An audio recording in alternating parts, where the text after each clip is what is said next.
आदाब, नमस्कार। बहुत बहुत इस्तकबाल है आप सभी का हमारे शो गुफ्तगू में। और आज हमारे साथ मौजूद है एक अजीम शख्सियत जिनके सारे गाने सुपर हिट रहे, जिनका बॉलीवुड में बहुत ही लंबा सफ़र रहा। चांदनी, दयावान, राजू बन गया जेंटलमैन जैसी फिल्मों में हिट गाना गाने वाले सिंगर कंपोज़र जॉली मुखर्जी।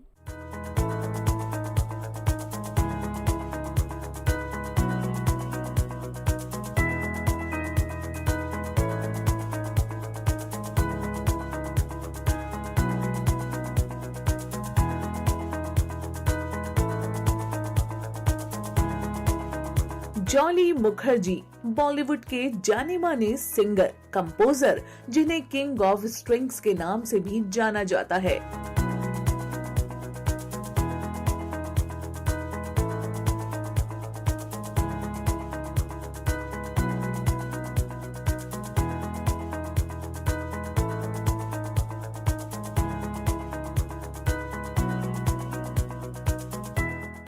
गायकी की दुनिया का एक ऐसा सितारा जिसने कई बेहतरीन और हिट गाने बॉलीवुड को दिए और अपनी दमदार आवाज से अपने लिए बनाया एक आला मकाम। हालांकि शुरुआती दौर जद्दोजहद भरा रहा और जिंगल्स गाने के साथ ही जॉली मुखर्जी ने कोरस सिंगर के तौर पर भी काम किया, लेकिन जॉली मुखर्जी के हौसले भी बुलंद थे और इनके इसी जज्बे की वजह से साल 1988 इनकी लाइफ का टर्निंग पॉइंट रहा, जब एक्टर प्रोड्यूसर फिरोज खान ने फिल्म दयावान से जॉली मुखर्जी को एक बड़ा ब्रेक दिया और इसके गाने चाहे मेरी जान तू ले ले से जॉली मुखर्जी लाइमलाइट में आ गए। अगले ही साल यश चोपड़ा की फिल्म चांदनी के एक नगमे चांदनी ओ मेरी चांदनी को इन्होंने कुछ इस तरह से गाया कि इस गाने ने सेंसेशन क्रिएट कर दिया और मुल्क भर में धूम मचा दी। साथ ही साहिबा, आईना, जोश, राज जैसी फिल्मों ने जॉली मुखर्जी को खूब शोहरत बख्शी।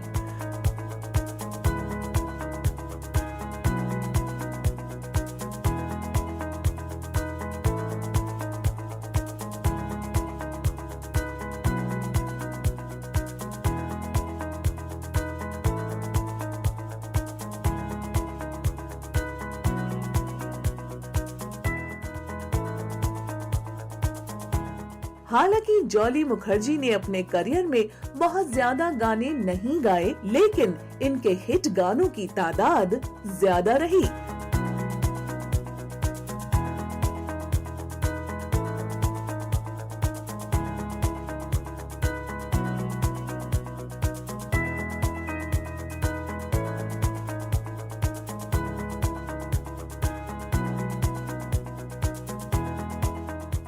जॉली मुखर्जी मशहूर सिंगर होने के साथ ही बेहतरीन कंपोजर भी हैं और दुनिया भर में म्यूजिकल शोज के जरिए अपने चाहने वालों को एंटरटेन करते रहते हैं।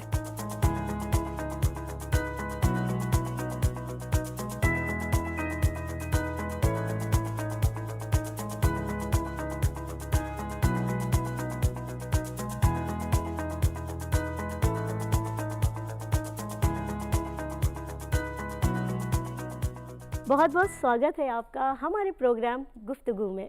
शुक्रिया, बहुत बहुत शुक्रिया। जॉली जी, आपने अब तक बहुत ही बेहतरीन काम किया है। आने वाले वक्त में आपके क्या प्रोजेक्ट्स हैं? देखिए, सच्ची बात बोलूँ तो काफ़ी दिन हो गए जो मैं शुरुआत किया हूँ। मेरी पहली फिल्म थी फिरोज़ खान की, जिसमें गाना गाया था मैंने, चाहे मेरी जान तू ले ले, 1986। अच्छा।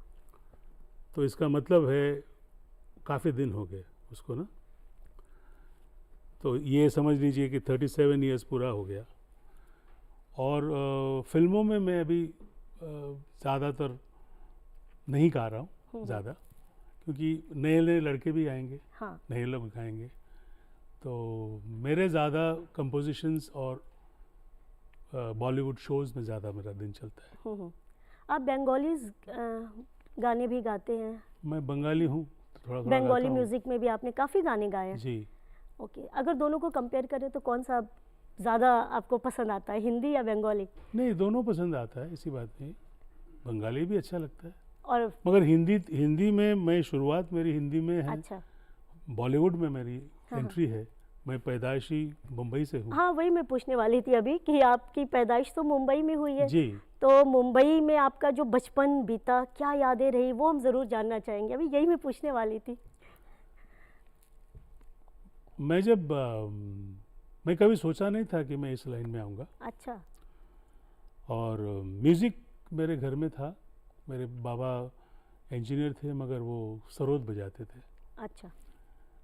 तो म्यूज़िक का माहौल था हमारे घर में, मगर सीरियसली कभी सोचा ही नहीं था मैं।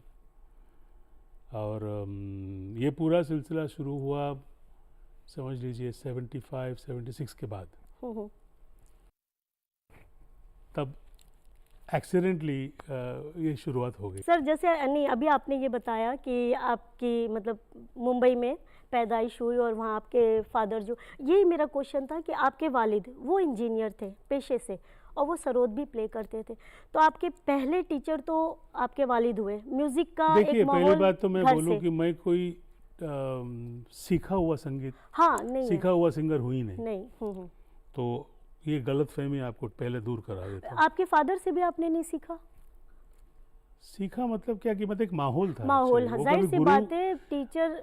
देखिए, हाँ। कब क्या होता है कि जब अगर मेरे फादर या आप अगर सोचे कि मेरे बच्चे को मुझे ऐसा बनवाना है, जी जी। तो आप तालीम देंगे ना। हाँ हाँ, वो तो है। तो फिर क्या मतलब ही नहीं मैं बोलने का कि मैं अगर कहाँ से सीखा क्या नहीं। पहले गुरु मेरे तालीम अगर आप बोलेंगे हाँ हाँ। तो फिल्म इंडस्ट्री है।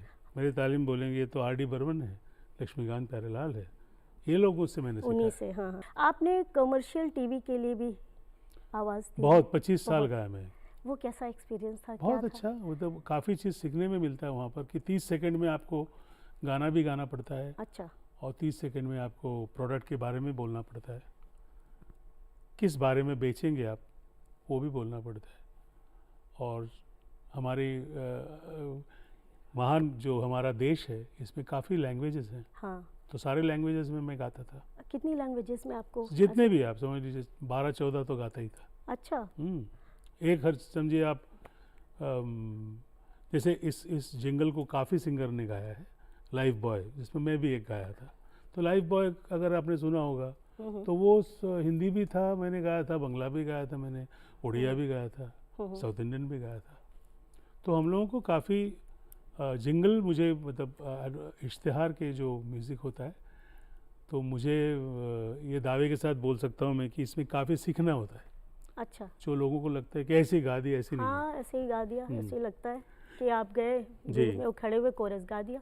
नहीं, कोरस नहीं, मैं इश्तिहार में कोरस नहीं गाता था। जॉली जी, मैंने सुना था कि आप ब्रिटिश एयरवेज में भी काम करते थे। उसमें मतलब जो मैंने पढ़ा है उसमें तो है कि मतलब आप उसके लिए कुछ म्यूज़िक से कनेक्शन उसमें लिखा हुआ है और फिर आपने कोरस में भी गाया, तो क्या है ये? मैं कभी कोई ब्रिटिश एयरवेज के लिए म्यूज़िक नहीं किया हूँ। अच्छा। मगर मुझे ब्रिटिश एयरवेज में मैंने अप्लाई किया था एज ए ग्राउंड स्टाफ नौकरी के लिए। अच्छा। उन दिनों में मैं कुछ नहीं करता था। अच्छा। मैं 1977 की बात कर रहा हूँ।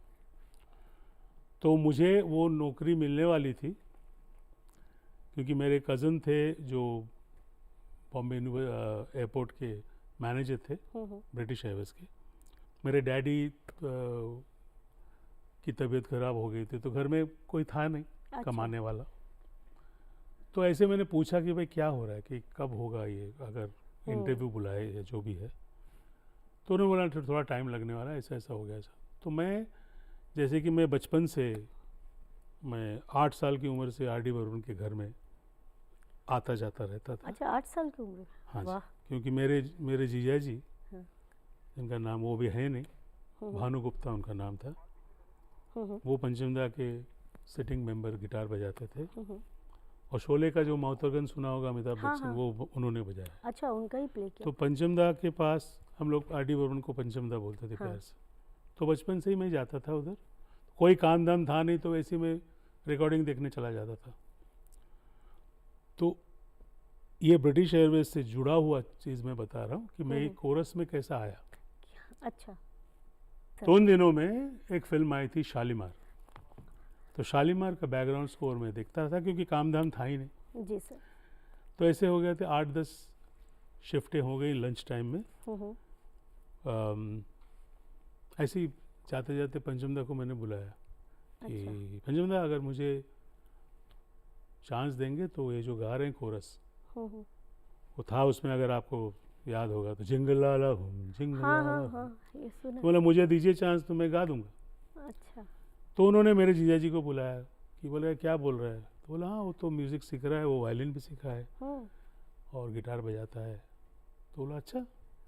तो अपने मैसेंजर को बुलाया कि भाई नेक्स्ट कोरस कब है, तो बोला परसों है।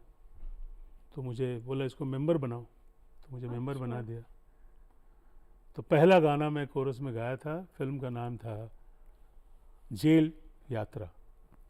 भप्पी सोनी जी प्रोड्यूसर थे और पहला गाना आप सोचिए किन के साथ पहला गाया था मैं। गाना। एक कवाली थी, हम्म। रफ़ी साहब सोलो में थे, रफ़ी क्या साहब और बात है। भूपेंद्र सिंह, और मैं 11वां नंबर कोरस में, वो मेरी शुरुआत हुई।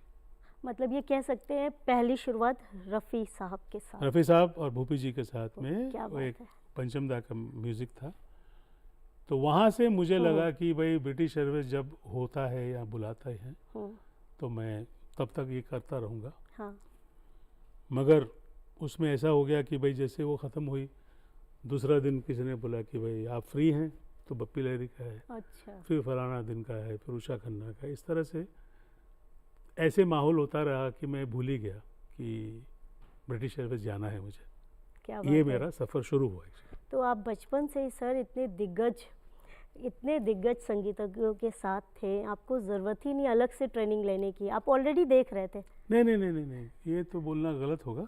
जी। मैं जब एंट्री किया था तो उतना सीरियस नहीं था मैं, अच्छा। लेकिन जब सीरियसनेस आने लगी तब मैं म्यूजिशियन से भी पूछता था कि ये नोटेशन कैसे लिखा जाता है, ये म्यूज़िक कैसे लिखूं मैं। तो ये म्यूजिशियन से भी पूछता था, वो भी मेरे गुरु हैं। हाँ। लक्ष्मीकांत प्यारेलाल के रिकॉर्डिंग में जब बैठता था तो प्यारे भाई हमारे गुरु जो वो सिर्फ जो गुरु नहीं, मैं तो हम तो बोलते हैं उसको, वो जगत गुरु है सबके। सही बात है। हम उनको भी देखते रहते हैं क्या करते हैं, आर.डी. बर्मन को देखते हैं, कल्याण जी आनंद जी, सब इन्हीं से शुरुआत हुई। तो मैं तो गुरु इन्हीं को मानता हूँ। सही बात है। अच्छा, अब अगर हम बात करें एज ए लीड सिंगर, पहला सॉन्ग जो आपने दयावान जी जी जी। फिल्म में, वो कैसे मिली आपको? नहीं वो उस वक्त मिली, मतलब क्या, मैं तभी कोरस गाते गाते मैं एकदम लीडर बन गया था और मैं काफ़ी कंडक्टिंग करता था। और सोचिए दयावान जब मैंने गाया तो मुझे 8 साल के बाद में, 8 साल तक मैं कोरस ही गाता था, 77-78 से लेकर के 86 तक। अच्छा। जी। तो उन दिनों में दयावान अगर आपको याद होगा तो फिरोज़ खान ने पहली बार कल्याण जी आनंद जी से शिफ्ट किया था लक्ष्मीकांत प्यारेलाल पे। नहीं तो उनके पहले सारे कल्याण जी भाई के होते थे। यस। और उनको एक नई वॉइस की ज़रूरत थी अच्छा। इस गाने के लिए। तो पता नहीं एक दिन सडनली मुझे आया फ़ोन कि आपको बुलाया, कि आपको सब ट्राई करते करते तो मेरे आगे शायद मैंने जो सुना था कि मोहम्मद अजीज़ ये लोग भी उसको रिहर्सल किया था, तो मैं भी गया था गाने के लिए। तो मेरी गाना हो गया तो मुझे नहीं लगा कि वो होगा शायद, क्योंकि इतने जन करेंगे तो, और एक कोरस सिंगर को ऐसा इतनी बड़ी फिल्म का मिलना बड़ा टफ था उन दिनों में।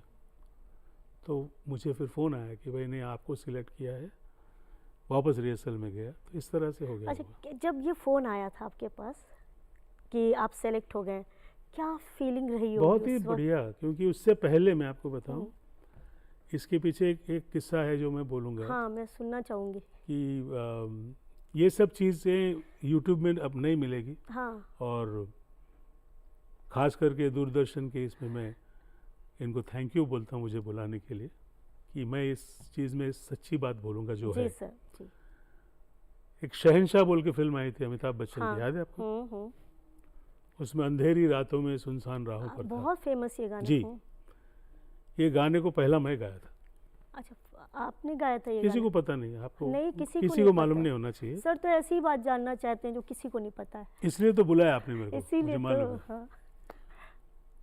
तो ये गाना, इस गाने में कोरस भी मैं गाया था। अच्छा। और इस गाने, क्योंकि उन दिनों में हम एक शूटिंग में गए थे पूछिए किनका शूटिंग था, किनका शूटिंग? किशोर कुमार।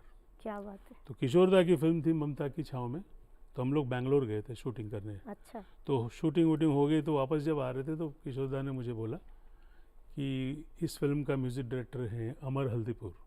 अच्छा। अमर हल्दीपुर और उत्पल, अमर उत्पल के नाम से ये फिल्म ओके। होता था।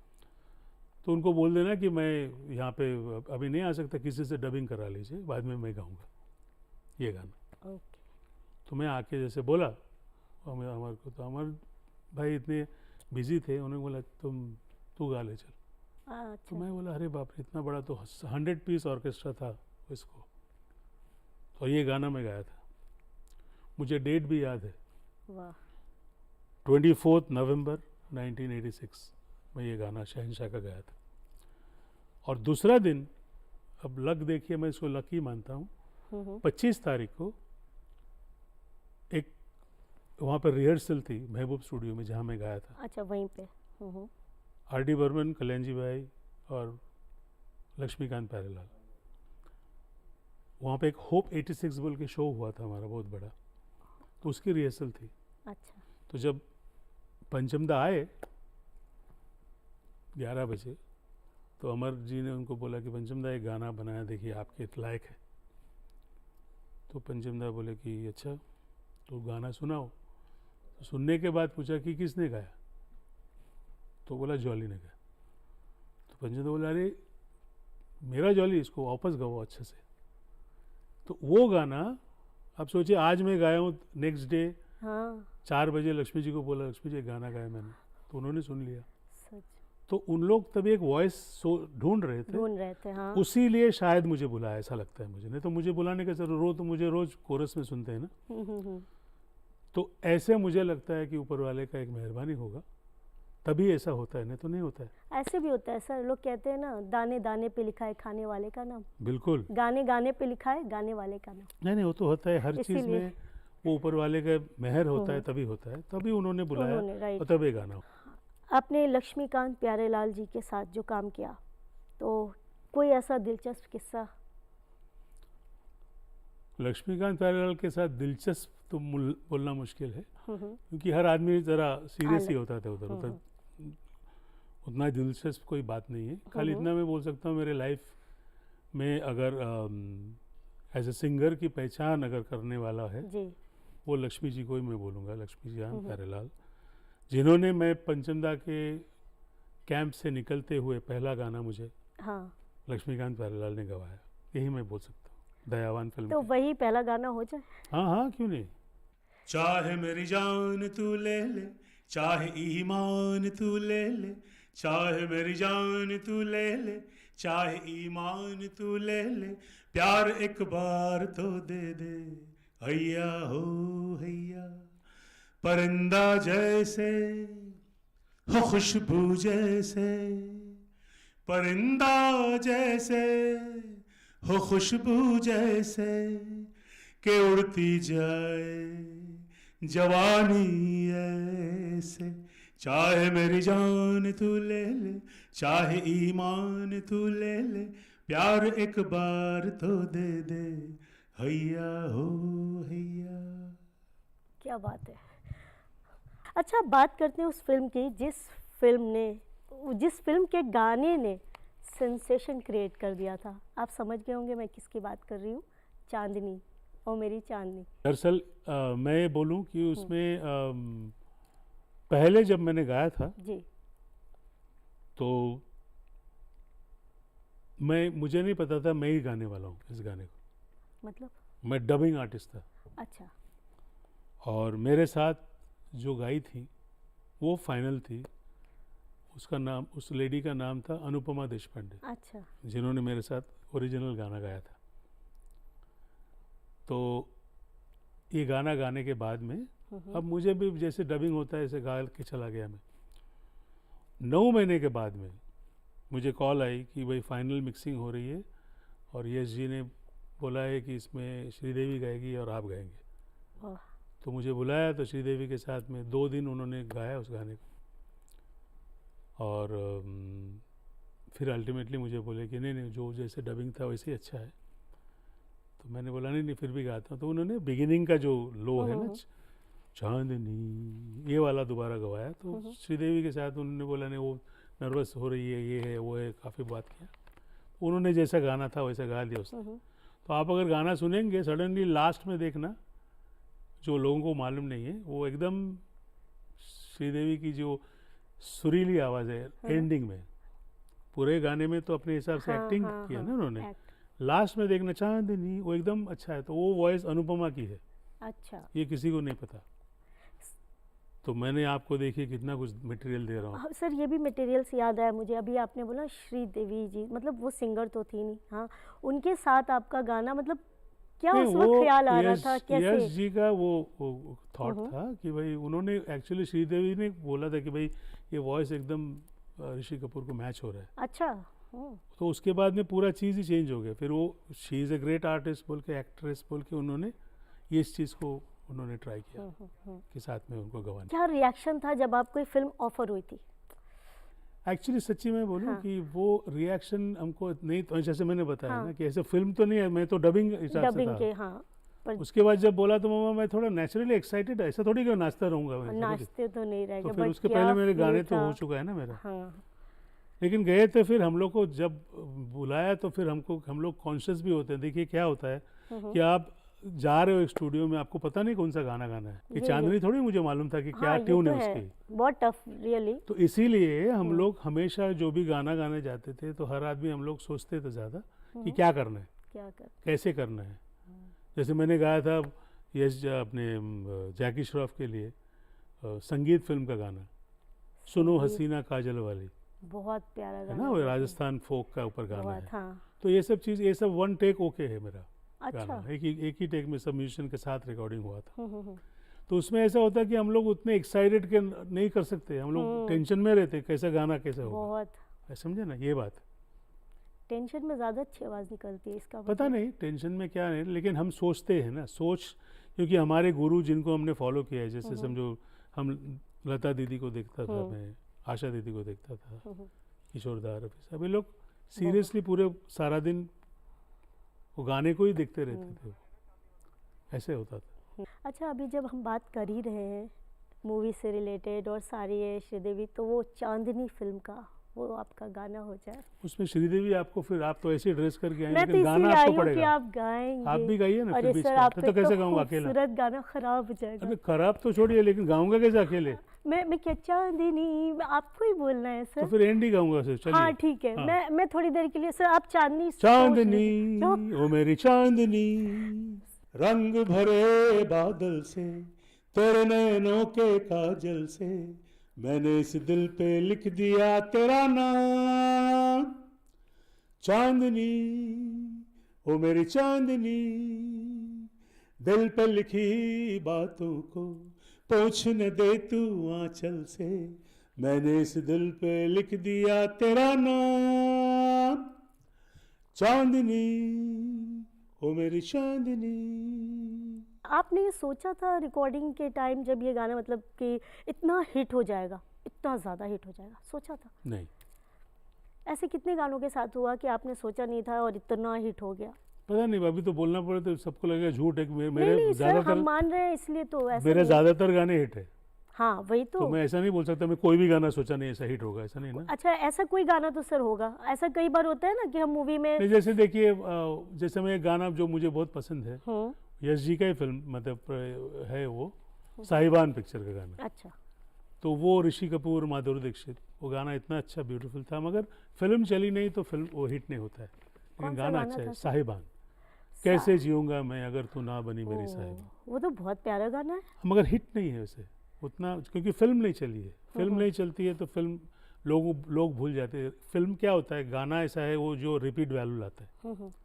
एक गाना पसंद आया आपको, समझो चांदनी मेरा गाना अगर हिट हो गया, तो उस गाने को देखने के लिए 3-4 बार लोग फिल्म देखते हैं। सही बात है। मगर फिल्म अगर पॉपुलर नहीं है तो गाने भी बैठ जाते हैं, आप समझे ना। ये तो है। जैसे वो, जैसे साहिबान मेरा बड़ा फेवरेट, मैं आपको मैं सुना देता हूँ। थैंक यू आपको, है ना, बोलने से पहले मैं कर हाँ बिल्कुल। कैसे जीऊंगा मैं हो, कैसे जीऊंगा मैं अगर तू ना बनी मेरी साहिबा, मेरी साहिबा, मेरी साहिबा हो। ये मेरा बड़ा फेवरेट गाना है, मगर अफसोस थोड़ा फिल्म थोड़ी और चलती तो शायद आप लोगों को भी याद होता। सर मैं बाकी ये सुन के स्पीचलेस हो गई हूँ। अब प्लीज़ सर इसका अंतरा भी सुना दीजिए, तभी मैं आगे बोल पाऊंगी। इस मेरे साथ अनुराधा जी ने गाया था, अनुराधा पौडवाल, तो मेरा शायद सेकंड अंतरा था इसमें।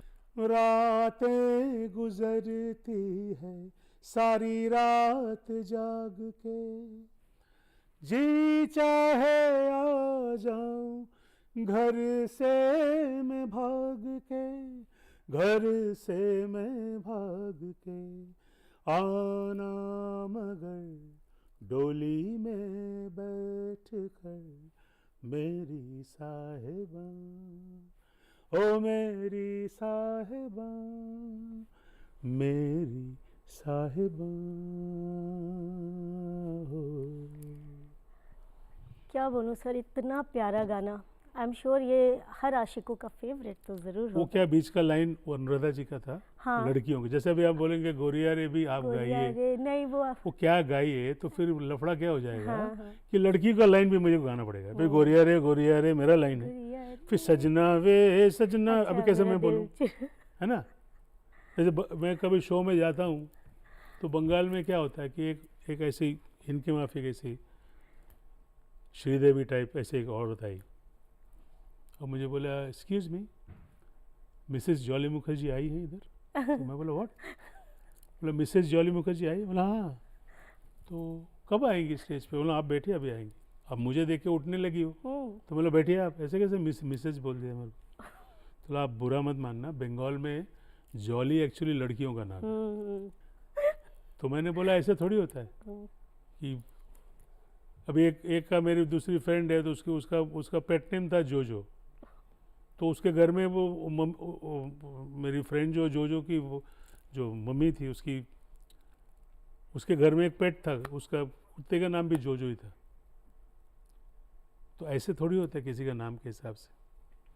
इतना हिट, मतलब इतना प्यारा गाना सर, और हिट। नहीं आप ये मैं इसलिए बोल रहा हूँ कि आप बोलेंगे गोरिया भी सुनाइए, हाँ, गोरिया तो बीच का वो लता जी का गाना भी मेरे को करना पड़ेगा ना। मेरा एक है, आपने नहीं, आपने अपने पसंद गाया, मेरी पसंद का गोरिया, गोरिया रे, गोरिया रे हाँ, गोरिया सही। रे मेरा दिल चुरा के ले जा। सर एक किस्सा ये भी मैंने जो सुना है कि आर.डी. बर्मन साहब का, उनका गले में कुछ प्रॉब्लम हो गई थी, तो उस गले में जब प्रॉब्लम हो गई तो आप उनकी आवाज़ बने थे बैकग्राउंड इस सिंगर तरह के से तौर पे, इस तरह लिप से सिंक बोलना किया नहीं था। चाहिए, इस तरह जी, से जी। बात नहीं है। कोई जी। उसका आर.डी. बर्मन का कोई रेप्लिका नहीं हो सकता। ओके। लोगों को गलत फहमी है कि मैं उनके माफी गाता हूँ, हम्म। मगर एक शो हुआ था राउरकेला में, ओके। वहाँ पर शो से पहले उनकी आवाज़ बैठ गई थी अच्छा। और पूरा स्टेडियम भरा हुआ था। तो उस शो में मैंने महबूबा महबूबा गाया था और पंचमदा ने लिप मूवमेंट किया था। ये एक्चुअल किस्सा है। ये तो सही आप कह रहे हैं। आर.डी. बर्मन साहब के साथ आपका काफ़ी लंबा रिश्ता रहा। वो मेरे आइडल थे लाइफ में, वो जो करते थे मैं वही करता था, तो उसी तरह से हम उसको उसी हिसाब से हमने रखा था ना उसको लाइफ में, पंचमदा को। उसको देख करके जो भी म्यूजिकलिटी में जो भी थोड़ा बहुत आता है वो उनका बहुत इन्फ्लुएंस है मेरे अंदर। उसके गाने के अंदर भी मुझे बोले कि भाई तू हमेशा मेरे अपनी वॉइस में गाना, तो नेचुरली मैं भी वही कोशिश करता था। तो मगर कहीं ना कहीं जिसको आप मानते हो उसका छवि आ जाता है आपके अंदर। सही है। तो पंचमदा ऐसी ही है हमारे लिए। बहुत प्यार मिला बहुत ज़्यादा आपको उनसे। लेकिन एक बात मैं बोलूँगा कि मैं जी। पंचमदा के कैंप में होते हुए भी जी। मुझे पहला गाना लक्ष्मीकांत प्यारेलाल ने गवाया दयावान के लिए, और लक्ष्मी जी हमेशा पंचमदा को बोलते थे कि तुम प्रोडिजी प्रोडिजी बोलते हो, लेकिन पहला गाना तेरा जॉली को मैंने गवाया, ये बोलता था हमेशा। अगर आप सिंगर नहीं होते तो क्या होते? कंपोजर भी, आप लिखते भी हैं। ये सारी चीज़ तो बाद में आई ना, कंपोजिशन करना, अरेंजमेंट करना। जैसे हरिहरन के गज़लों का 90% ज़्यादा म्यूज़िक मैंने बनाया। अच्छा, जी, ये शायद लोगों को पता नहीं है। इसीलिए तो सर पूछ रही हूँ। नहीं नहीं, मैं ज़्यादा बोलता भी नहीं, मैं ऐसे भी बड़ा मीडिया से शाई करने वाला आदमी हाँ हूँ। सर। नहीं तो इतने साल के बाद में दूरदर्शन को मैं इंटरव्यू दे रहा हूँ मेरा। सर अभी जैसे आपने कहा मीडिया से शाई करने वाला, हाँ ये वाली बात, तो इसी यही शायद वजह है, कुछ भी लिखा रहता है। जैसे आपके लिए मैंने पढ़ा कि आप मुंबई बॉर्न हैं, बट कहीं पे कुछ और उठा के लिखा है, नहीं, सिक्किम। सिक्किम में हाँ, कौन लिखता ये है? लिखा है। हाँ, सब कुछ अलग अलग लिखते हैं कोई ना कोई, क्योंकि मैं ज़्यादा आता ही नहीं, मैं मीडिया से ही दूर रहता हूँ। ओके सर, आपके गाने के लोग दीवाने हैं, नो डाउट, सभी के दिल पे छाप छोड़ते हैं आपके गाने। आज भी वो आवाज़ सुनते ही वाकई सर ऐसा मन करता है कि गाते जाओ। ये ऊपर वाले की तरफ से किसी किसी को ये नेमत मतलब ये मिलती है, ये ऐसे नवाजिश होती है कि इतना खूबसूरत गला होता है। आप में वो बात है, ठीक है, कि इतना खूबसूरत आप गाते हैं। तो Thank you. ऐसा कोई क्रेजी मोमेंट कि आपका फ़ैन आपके लिए बिल्कुल इस तरह का कोई किस्सा जो आपको याद हो? बहुत होंगे सर, नो डाउट। नहीं, मुझे तो लगता है किसी ने बोला था कि क्या गला पाया आपने, लगता है गला बंद कर दूँ, ऐसा भी बोलता है किसी। ये कौन सा गला ये, दबा दूँ। तो ये कौन सा कमेंट हुआ सर? ये अच्छा कमेंट है। मैं ये सब मैं आपको जैसे बोलता हूँ ना कि मीडिया के सब लोग मुझे प्यार करते हैं, जी सर। मीडिया के लोग मेरे अच्छे दोस्त भी हैं, मगर मैं शाही आदमी हूँ, मैं ऐसा बोल नहीं सकता, मैं जाता भी नहीं।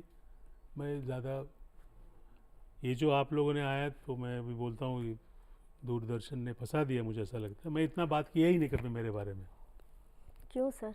नहीं किया हूँ, अभी क्यों बोलने से मुश्किल है ना। हम्म यही चीज़ आप 30-35 साल पहले बोलते तो मैं और कुछ सोचता, मगर मैं नहीं कर सकता। उसी तरह सर आपकी एक और बेहतरीन फिल्म अभी मुझे याद आई, राजू बन गया जेंटलमैन, उसकी क्या यादें हैं? उसमें कुछ नहीं सर, उसमें तो एक टुकड़ा मेरे को गवाया था। वो उन दिनों में तो मैं वही जतिन ललित जतिन ऐसे आके बोला कि उधर से गा लेना तू जाली ओपन का, तो उनका लास्ट मोमेंट में ऐसा हुआ कि ये गाने का ओपनिंग नाना पाटेकर करेगा, तो वो सर्दी खांसी ना मलेरिया वो गवाया मैं था गया मेरे को। हाँ। अच्छा, आप ये सब तो आपका हो गया कि म्यूज़िक, इसके अलावा आप फुर्सत के पल में और क्या करते हैं? म्यूज़िक को अगर मैं साइड में कर दूं, मतलब और क्या शौक है आपको? कोई शौक वोक नहीं है। इसके अलावा कोई शौक नहीं है? नहीं, मतलब म्यूजिक छोड़ के हाँ, मतलब म्यूज़िक तो आपका है, ये प्रोफेशन है, आपका शौक भी है, पैशन भी है, जो भी नहीं, कहें। हाँ। म्यूजिक ही पूरा जिंदगी ले लिया मेरा, जो मैं मजाक मजाक में शुरू किया था। अब फिर सोचा कि मैं क्योंकि उन दिनों में ऐसा था कि भाई आपका बेटा क्या करता है, तो किसी ने कहा कि हमने कहा कि भाई हम गाना वाना गाते हैं। बोला वो तो चलो ठीक है, लेकिन काम क्या करता है? तो बोला यही काम करता है। तो वो लोगों को समझ में ही सदियां गुजर गई कि गाना भी काम हो सकता है। हाँ, ये तो है। तो वो पूछते हैं कि क्या काम करते हैं आप, तो बोले जी गाना गाता हूँ। नहीं, वो तो समझ गया, शौक की बात है। तो शौक नहीं होता है हमारे, या तो गाने में प्रोफेशन फुल टाइम होना चाहिए, तो फुल टाइम ही मेरा जिंदगी निकल गया उसमें। वाकई। तो अगर मैं गाना भी नहीं करता हूँ ऐसा तो हो ही नहीं सकता। गाना अपने आप ही कुछ ना कुछ चलता रहता है मेरे जहन में भी चलता है। अच्छा जॉली जी, गुफ्तगू के ज़रिए आज आप किन लोगों को दिल से याद करना चाहेंगे यहाँ किन पर लोगों आके? को? हाँ, किन लोगों को थैंक्स करना चाहेंगे, याद करना चाहेंगे? सबसे पहले तो दूरदर्शन, जी सर। उसके बाद चांदनी नंबर 2 आपको, थैंक यू सर। और सारे हमारे टेक्नीशियंस लोग, सबको थैंक यू, हाथ जोड़ करके, कि मुझ जैसे नाचिज को बुलाया तो आपने इधर, है कि नहीं? एक फिल्म और थी आपकी, उसके गाने बहुत एक हिट ही रहे। फिल्म? ऐसे तो बहुत सारी फिल्म सर, अब वही मैं आप लाइन से कितने गाता रहूं, मेरा बारीकी आपको से मैं बता, आपने बहुत आप गाए। पूछने से पहले मैं गा लूं। हाँ हाँ, जो समझ गए आप। सर सुनिए, डीडी के लिए गा रहा हूँ सर, देखिए खाली ऑन कीजिए आप, ठीक है? देखिए ये गाना, दूसरा नदीम श्रवण के लिए मैंने 3 गाना गाया था। सबसे पहला था जो गुलशन कुमार मुझे गवाए थे, बहुत बड़ा नाम था हमारे गुलशन जी का, कि दयावान के रिदम में दूसरा गाना चाहिए था, तो मुझे गवाया था मैं और अनुराधा जी को। आज हम तुम सनम मिलके ये वादा करें, आज हम तुम सनम मिलके ये वादा करें, मैं तेरे दिल में रहूं, मैं तेरे दिल में रहूं, तू मेरे दिल में रहे, आज हम तुम सनम मिलके ये वादा करें। ये फिल्म थी साथी, मोहसिन खान हीरो थे इसके, जी ठीक है। ठीक है। दूसरा यश जी का मैंने गाया था, नहीं पहले नदीम श्याम का बोल दो। दूसरा नदीम ने गवाया था मुझे फिल्म आतिश का। दिल दिल दिल मैं तेरे प्यार में खोया, मैं सारी रात न सोया, मैं क्या करूं। अलका याग्निक मेरे साथ गाई थी। अब मत बोलना है, अलका का गाना भी गाइए। नहीं नहीं नहीं, फिर भी गाता हूं। प्यार प्यार प्यार मुझको तुझसे हुआ है, दिल ने तुझसे कहा है, मैं क्या करूं। उसके बाद और एक जो नदीम ने गवाया था वो फिल्म राज का, जो कि 2002 में आई थी। ये शहर है अमन का, यहाँ की फिजा है निराली। ये शहर है अमन का, मन का यहाँ की फिजा है निराली। यहाँ पे सब शांति शांति है, यहाँ पे सब शांति शांति है। ठीक है, थैंक यू, शुक्रिया। बस ना, दिल से- देखो आपको रोकना पड़ेगा, दिल तो बहुत हो गया से आपका, शुक्रिया है ना? सर, दिल से शुक्रिया। वाकई सर, इसमें कोई शक नहीं कि अभी तक का आपका सफ़र बहुत ही बेहतरीन रहा, और हम उम्मीद करते हैं, हमें ये मेरी दुआ है कि आगे भी इसी तरह से आप खूबसूरती से गाते रहेंगे और ऐसे अपने जलवे बिखेरते रहेंगे। आप गुफ्तगू में तशरीफ़ लाएं, इसके लिए तहे दिल से शुक्रिया। धन्यवाद। तो नाजरीन, आज गुफ्तगू में बस इतना ही। अगले हफ्ते आपसे फिर होगी मुलाकात एक नई शख्सियत के साथ। तब तक के लिए इसी तरह से मुस्कुराते रहिए, गुनगुनाते रहिए और देखते रहिए डीडी उर्दू।